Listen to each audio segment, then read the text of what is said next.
Hello friends, ધોરણ 8 English ગ્રામરના 9th ચેપ્ટરનું લેટ્સ લર્નમાં પેજ નંબર 41 પર આપણે જઈએ. આગળના વિડીયોમાં મેં તમને કહ્યું હતું કે આપણે 7th chapter comparison degrees of કમ્પેરિઝનનો આ વન પાર્ટ છે, એક ભાગ છે. તો આપણે જેમ ધોળું દૂધ જેવું, સફેદ બગલા જેવું, બરાબર, એવું આપણે જે એક કમ્પેરિઝન કરીએ છીએ બગલાની અને સફેદ કલરની, દૂધની અને ધોળા કલરની. તો આપણે દૂધને કોની ઉપમા આપી? તો ધોળું દૂધ જેવું.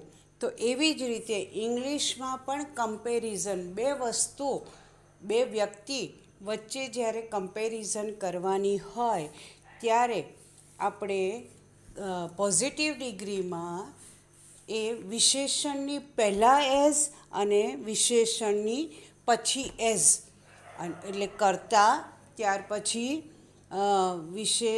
એઝ, પછી વિશેષણ, ત્યાર પછી એઝ અને પછી કર્મસૂચક શબ્દ. તો હું એમ કહું કે Mahesh is as toll as Suresh. Mahesh Suresh જેટલો જ ઊંચો છે. તો એઝ ટોલ એઝ, બરાબર, આ બે વ્યક્તિ વચ્ચેની કમ્પેરિઝન કરી.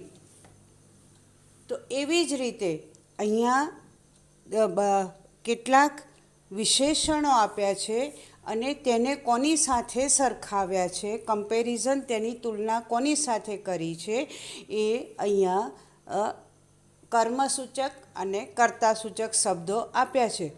તો પહેલું વાક્ય, as brave as a lion.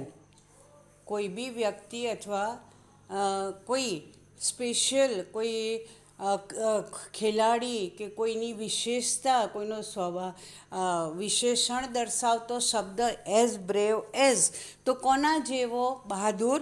તો લાયન જેવો, એટલે એઝ બ્રેવ એઝ. બીજું છે એઝ યુઝફુલ એઝ એ કાઉ. કાઉ ખૂબ ઉપયોગી પ્રાણી છે, દૂધ આપે છે, એકદમ શાંત છે અને આપણે એને પૂજીએ છીએ, બરાબર, પૂજનીય ગણીએ છીએ.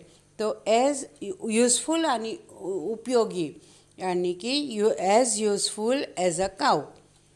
As blind as a bat. Bat એટલે ચામાચીડિયું, રમવાનું બેટ નહીં મિત્રો, હા, ચામાચીડિયું પક્ષી, એટલે આમ ઉડતું છે ને પ્રાણી, એ પ્રાણી જ છે પણ એ ઉડતું છે, પક્ષીમાં નથી આવતું. તો એઝ બ્લાઇન્ડ, બ્લાઇન્ડ એટલે આંધળું. તો ચામાચીડિયાને દિવસે ન દેખાય, રાતના દેખાય, હે ને. તમે ક્યારેક ઉડતા જોયા હશે, ક્યારેક કોઈના ઘરમાં આવતા જોયા હશે. એટલે as blind as a bat. As cunning as a fox. Fox એટલે શિયાળ અને કનિંગ એટલે લુચ્ચું. શિયાળ કેવું હોય? લુચ્ચું હોય. એટલે એને ઉપમા કોની સાથે? લુચ્ચું કોના જેવું? તો શિયાળ જેવું. As cunning as a fox. As busy as a bee. Bee એટલે મધમાખી અને બિઝી એટલે વ્યસ્ત. મધમાખી છે ને આખો દિવસ ફૂલો પર રસ ચૂસી, પરાગરજમાંથી રસ ચૂસી અને મધ એકઠું કરવામાં જ આખો દિવસ ઉડાઉડ કરતી હોય, એટલે એને એઝ બિઝી એઝ અ બી એવું કહેવામાં આવે છે. As faithful as a dog. Dog એટલે કે કૂતરો અને ફેથફુલ એટલે કે વફાદાર. કૂતરો વફાદાર પ્રાણી છે એટલે જ બધા એને પાળતા હોય છે ઘરમાં. તો કૂતરાના જેવું વફાદાર એમ કહેવામાં આવે છે. As free as a bird. પક્ષીઓ હંમેશા મુક્ત ગગનમાં વિહરતા હોય છે, ઉડતા હોય છે. તો as free as a bird. As gentle as a lamb. Gentle એટલે કોમળ, ઉદાર, એટલે ઉદાર તો ન કહેવાય પણ ઉમદાર, જેનું ચારિત્ર હોય ને ના ગુસ્સો, બધાની સાથે ખૂબ પ્રેમાળ વર્તન કરે, મમતાભર્યું વર્તન કરે.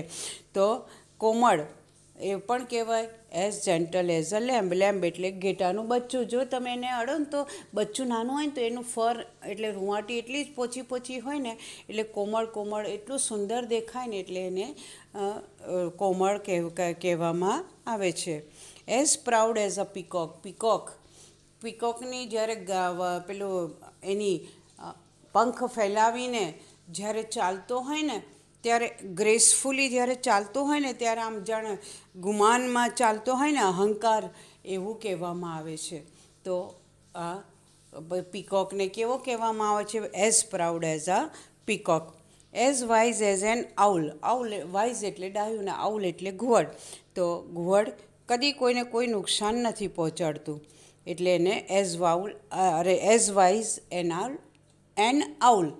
એઝ વાઇઝ એન આઉલ એવું કહેવામાં આવે છે. એઝ બ્લેક એઝ કોલ એટલે કોલસો.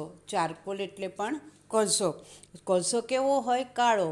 તો કાળું મેષ જેવું, કાળું કોલસા જેવું એવું કહીએ છીએ ને મિત્રો. તો as black as coal. As cold as ice.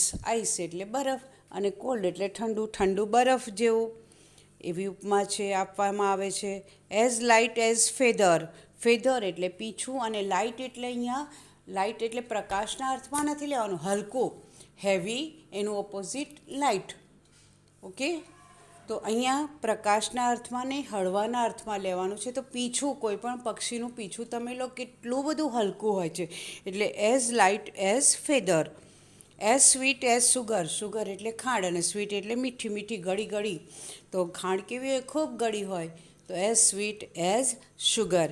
અને એઝ કુલ એઝ કુકુમ્બર એટલે કાકડી, કુલ એટલે ઠંડુ.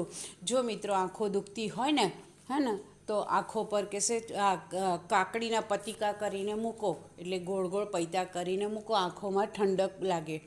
પછી ચહેરા પર બહુ પિમ્પલ્સ ને એવું થયું હોય તો કહેશે ચહેરા પર કાકડીનો રસ લગાવો. એટલે એઝ કુલ એઝ કુકુમ્બર, કાકડી જેવું ઠંડુ. મિત્રો આ 15 જે કમ્પેરિઝન્સ છે એ મોઢે કરી દેજો. ખાલી જગ્યામાં આમાંથી પૂછાય જ છે, માટે મેં અત્યારે લઈ લીધી છે ને યુનિટ આવશે ત્યારે હું તમને આમાંથી પૂછીશ. એટલે મિત્રો મોઢે કરજો.